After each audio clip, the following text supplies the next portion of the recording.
Los que siguen el debate público, los asuntos económicos, sí, pero también los políticos conocen de sobra, digo, a Sergio Ursúa, el destacado académico chileno, profesor de la Universidad de Maryland, profesor de la Universidad Católica en Chile, pero que vive allá en Estados Unidos, donde está viviendo la cuarentena y la pandemia de una manera bien dramática. Sergio, allá en Estados Unidos, ¿o no? ¿Cómo estás? Muchas gracias por estar en la mesa 13.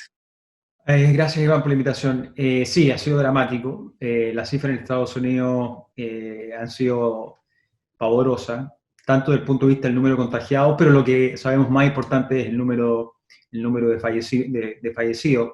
Mm. Nueva York siendo un foco muy importante de contaminación, pero obviamente esto se ha ido eh, transfiriendo al resto del país. El centro del país hoy día tiene varios focos de contagio importantes. Y si bien hay zonas en las cuales tú ves que la curva viene bajando, a nivel nacional la curva está bastante plana, estamos en la parte de la meseta, justamente por estas diferencias que se producen entre regiones. O por los Son regiones que promedios, vienen digamos. cayendo y otras que vienen subiendo. Ah, claro. Terrible. Sergio, me llamó la atención, quiero compartir la pantalla para que la veamos, una columna de esta semana de Carlos Peña en el diario El Mercurio, La política en tiempos de peste. La particularidad de la política, sus extrañas virtudes, su momento más notable se exhibe en la desgracia cuando, como sugería Spinoza, hay que aliarse con la necesidad y aceptar lo inevitable. Y inevitablemente me trajo a la mente una columna anterior tuya, ¿Quién se echa al país al hombro? Una columna de Eh, hace un par de semanas, del 26 de abril, una de tus columnas quincenales en el diario El Mercurio, donde tú recuerdas la crisis del 82 y la idea de que alguien tiene que echarse al país al hombro desde el punto de vista no solo del esfuerzo de estar con un país en los hombros, sino del liderazgo probablemente, ¿no? Lo que nos lleva al tema de la política después de este periodo de crisis. ¿Cómo estás viendo el asunto? ¿Cómo lo estás pensando? a ver, yo creo que, a ver, esta crisis está poniendo presión a todos los ámbitos de nuestro día a día. Y la política, por supuesto, es uno de ellos muy importante. Eh, Chile viene enfrentando esta situación, esta pandemia, con, con, una situación que ya venía muy compleja producto de los eventos de octubre en adelante. Y que nosotros hemos visto que lamentablemente la política no ha estado a la altura de las circunstancias. Yo creo que no estuvo a la altura de las circunstancias en ese momento, con algunas señales de esperanza, pero que se fueron de alguna forma diluyendo en el tiempo. Y hoy día, cuando tú ves en lo que está ocurriendo en el debate parlamentario, en el Congreso, cuando tú observas alguna ingenuidad parlamentaria respecto de lo que significa el esfuerzo público frente a la pandemia. Eh, Uno ve esto con preocupación. Creo que la clase política tiene que entender rápidamente que esta es una situación extraordinaria y que esto no es una cosa tan corta como lo que uno pensaba iba a ser en un comienzo. Yo cada vez me convenzo más de que esto va a tomar mucho más tiempo de lo que uno pensaba. Esto no va a ser 12 semanas, esto va a ser bastante más de 12 semanas. Y Mm. por lo tanto hay que ir midiendo los esfuerzos en el tiempo, porque obviamente los recursos son siempre limitados, siempre escasos, y por lo tanto uno tiene que guardarse ámbitos de acción para lo que viene después. Y yo veo con mucha preocupación, insisto, Iván, a un Parlamento que puede haber estado mal acostumbrado en cuanto al gasto, que ve acá como que lo que hay que hacer es salir ahora, hay que echar el país por la ventana de inmediato, De hecho, esa cuando, expresión se ha cuando ocupado, Sergio. Hay que sí, echar no, la casa por claro, la ventana, sí. claro, exactamente. Y creo que con esto no quiero decir que esto no hay que hacer un esfuerzo importante, eso no cabe duda que hay que hacerlo, pero hay que ser inteligente, hay que ser medido respecto de cuándo hacer el esfuerzo. Esto te insisto, si tuviésemos certeza de que esto se acaba en 2 semanas más, o en 4 semanas más, o en 6 semanas más, uno puede debatir respecto, bueno, hablemos hoy día cuánto vamos a hacer, cuánto vamos a gastar, pero lo cierto, Iván, es que los ritmos de esta pandemia los pone este virus, este bicho.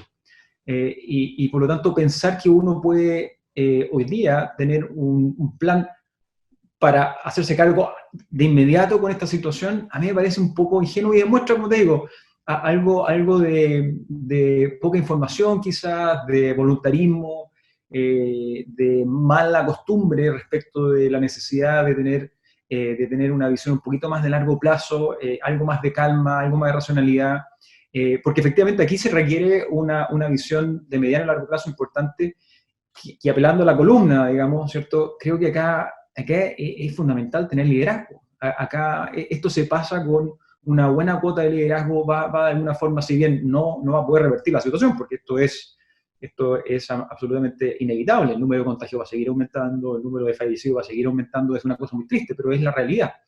Y por lo tanto, lo que uno tiene que tratar de hacer es conducir esta incertidumbre, transformar esta incertidumbre en riesgo. El riesgo es controlable, el riesgo se pueden hacer cosas para poder mitigar ese riesgo. La incertidumbre es incertidumbre, es algo que no se puede controlar, ¿cierto? Es algo que te llega.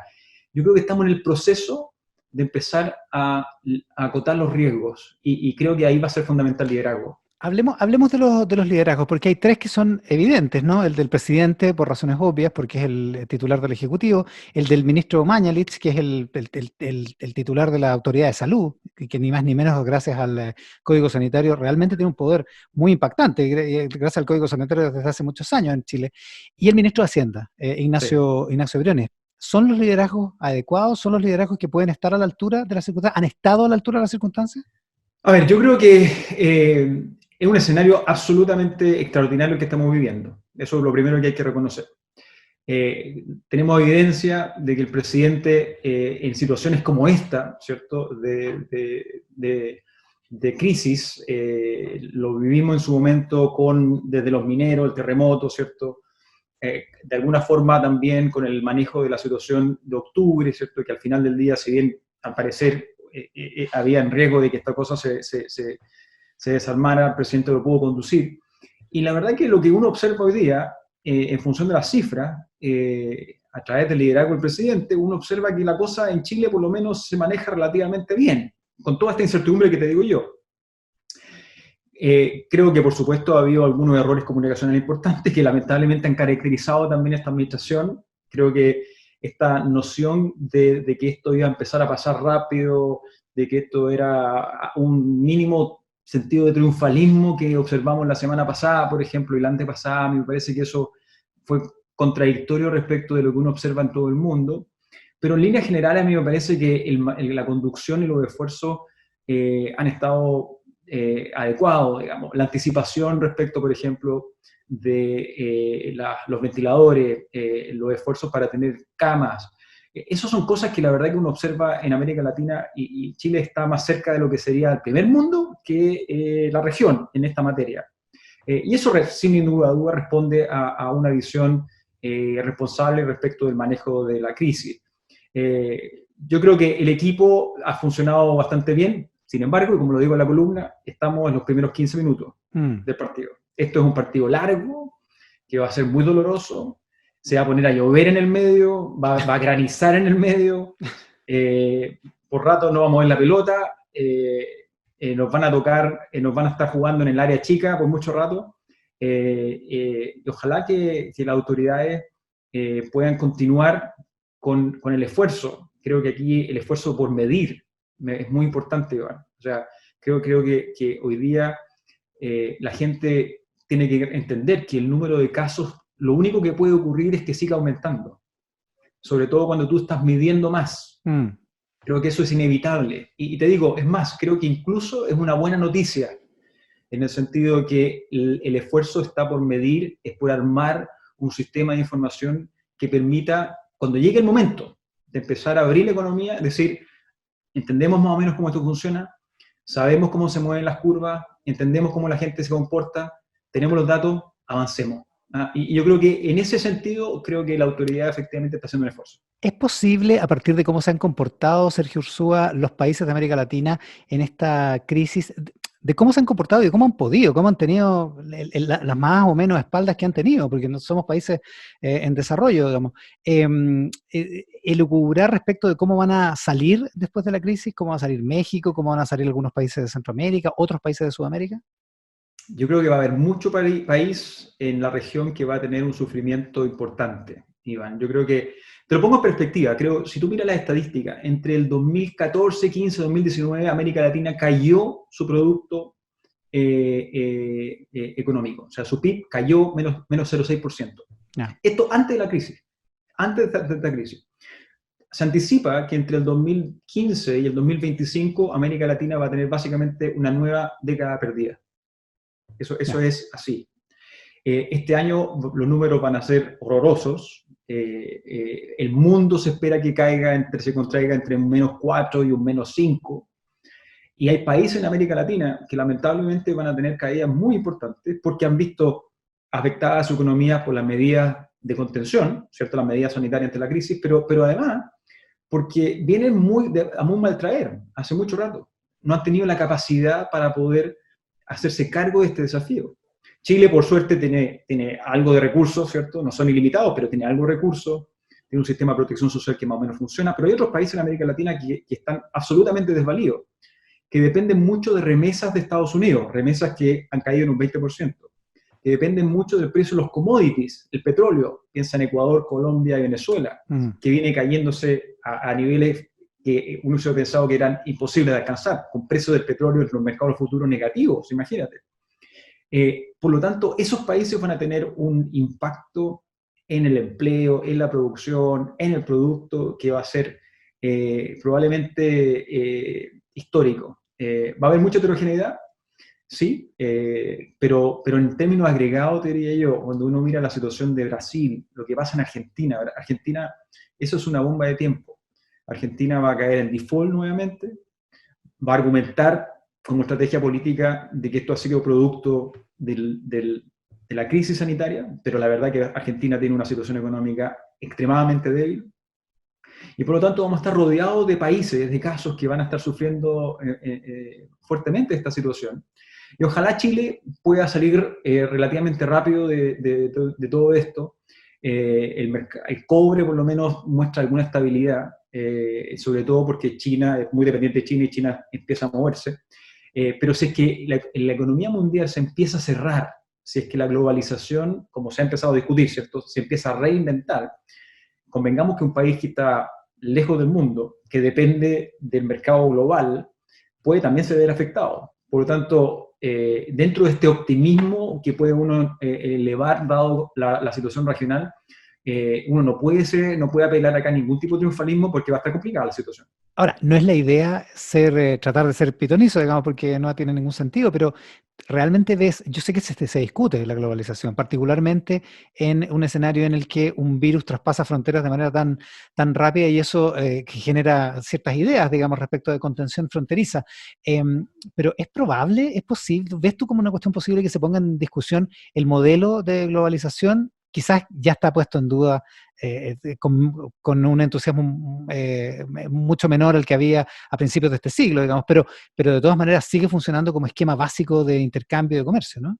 Sí, yo creo que va a seguir continuando, va a ser el pilar del desarrollo del planeta, eso no me cabe duda. Sin embargo, por lo menos en el corto plazo va a haber una discusión respecto de cuáles son las medidas que tienen que empezar a tomar los países para efecto de atender situaciones como esta. A eso tenemos que agregar otra dimensión, Iván, que es importante, que Estados Unidos y China tienen un conflicto que solamente se ha multiplicado, se ha agravado producto de esta crisis, y por lo tanto uno esperaría ver nuevas medidas que traben el comercio internacional, que traben el intercambio comercial entre estos dos países, que puede afectar a economías chicas y abiertas al mundo como Chile. Por lo tanto, yo creo que por lo menos en el corto plazo tú vas a tener un camino bien con harto hoyo. ¿Ah? Vas a tener harto lomo de toro por un largo rato por el lado de este camino al desarrollo, del crecimiento de la mano del comercio internacional. Yo creo que ahí hay un signo de interrogación importante. Sobre todo, Iván, porque creo que hay que tener, hay que tener claro que Chile enfrenta al menos 3 olas en este tsunami. Entonces, la primera ola fue octubre del año pasado, que le pegó fuerte a la economía, pero que en enero y febrero, cuando la ola se empezó a recoger, la economía anduvo. Después tú tienes una segunda ola, que es la que estamos observando ahora, que es que la verdad viene más del shock internacional. O ¿cierto? Cómo la economía mundial se ha frenado, y Chile depende mucho de eso, y por lo tanto el freno de la economía actual en Chile depende en una función de esa ola. Y la tercera ola, que es la que todavía no hemos visto, que la escuchamos, ¿ah?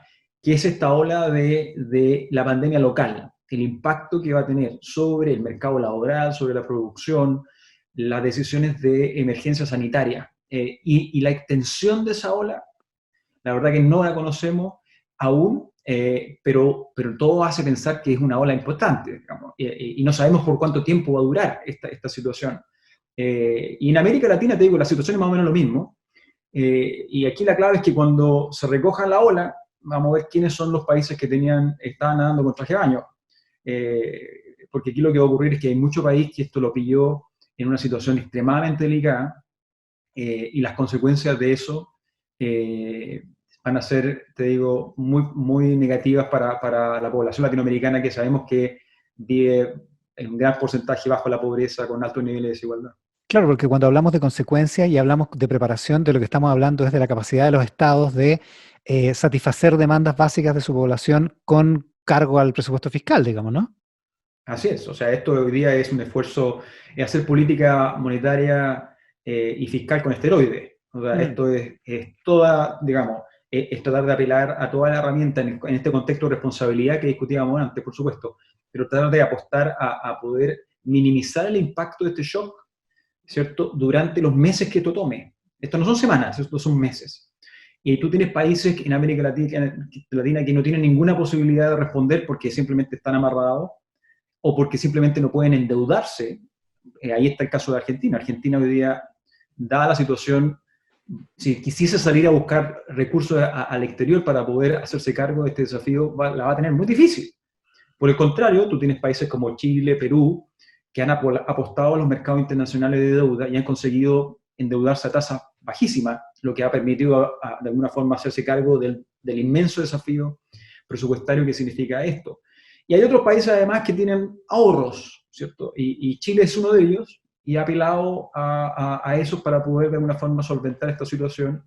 Pero la verdad que pensar que esto se pasa sin tener que hacer mucho, como ha sido lamentablemente el caso de Brasil, yo creo que está demostrando que es un error. O sea, hoy día hay que hacer para poder calmar el impacto de este virus. Sergio Ursúa, ¿qué otro país en América Latina tiene más o menos condiciones similares a las de Chile? Es decir, que tiene capacidad de endeudamiento y también alguna capacidad de ahorro o algunos fondos ahorrados como para hacerle frente a la crisis. ¿Qué otro país en América Latina es así? La verdad que los niveles que tú observas en Chile, no hay otro país que tenga esta capacidad. Te lo ilustro con un ejemplo. Se ha debatido bastante la posibilidad de utilizar los recursos del seguro de cesantía Mm. para poder hacerse cargo del desafío. Bueno, ¿cuánta plata hay en el seguro de cesantía? Hay 12.000 millones de dólares en el seguro de cesantía. Eso significa que tú tenías un colchón muy importante para efecto de hacerse cargo de este desafío. Hay países que tienen ese colchón en América Latina, un colchón de ese tamaño, ¿cierto? No. Incluso en Estados Unidos la situación es complicada. Europa, ¿para qué decir? Por lo tanto, yo creo que esto de alguna forma nos va a permitir reconocer que nuestra institucionalidad, muchas veces tan cuestionada, los avances que hemos tenido durante las últimas décadas, sirven para efectos de este tipo de situaciones. Creo que es una oportunidad también de poder reconocer el potencial impacto que puede tener el haber hecho las cosas relativamente bien durante las últimas décadas para efectos de hacerse cargo de este tipo de situaciones. Y por último, Sergio, si revalorizamos de tal manera, o de esa manera que tú describes, la institucionalidad, el tener instituciones fuertes, el tener regulaciones, el tener capacidad de ahorro, y si revalorizamos el papel del Estado, porque finalmente va a ser el Estado el que nos va a ayudar a salir de esta crisis, ¿quiere decir que todos nos vamos a convertir en socialdemócratas en el futuro? No, aquí yo no sé. Yo soy un fiel creyente en la heterogeneidad, la diversidad de la población. ¿Ah? Yo creo que ojalá que no haya homogeneidad. La homogeneidad es muy aburrida en una sociedad democrática moderna. No, yo creo que lo que sí se va a empezar a reconocer, Iván, es la necesidad de entender de que los recursos son limitados. Siempre son limitados. Pero Chile lleva, la verdad, y esto aplica a América Latina en general, pero sin duda a Chile en particular. Chile lleva 10 años 10 años, haciendo, la verdad que mirando para el lado, las reglas de déficit estructural fiscal, la contención y responsabilidad en el gasto. Hemos tenido suerte, pero la verdad que hemos estado a prueba también. Y por lo tanto yo creo que un principio que va a levantarse con esto es que la plata no cae del cielo, primero. Segundo, Chile no es un país rico. Y lamentablemente, después de octubre y después de esto, va a ser más pobre de lo que era el 2019, lamentablemente. Tercero, las expectativas de crecimiento tendencial de Chile han venido ajustándose en forma importante. Hoy día el crecimiento tendencial, o sea, para dónde nosotros vamos a estar de aquí al 2024, está en torno al 2,2, 2,3%. A duras penas vas a poder crecer entonces el ingreso per cápita, ¿cierto? La población crece, tienes que quitarle este crecimiento de 2,3 el crecimiento de la población. Esa combinación tiene que llevarte a pensar que lo logrado de alguna forma no es una cosa circunstancial, fue gracias a un esfuerzo.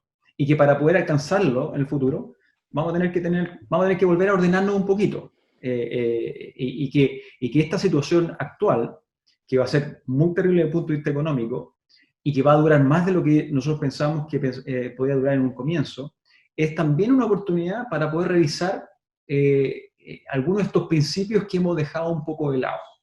Y los países que se anticipen, porque aquí también es muy importante, a Chile no lo están esperando en el mundo, Chile no es un centro, ¿cierto? Un foco de visión respecto a cómo esto. Los países están aprovechando las oportunidades que se abren. Y ahí vuelvo al tema del liderazgo.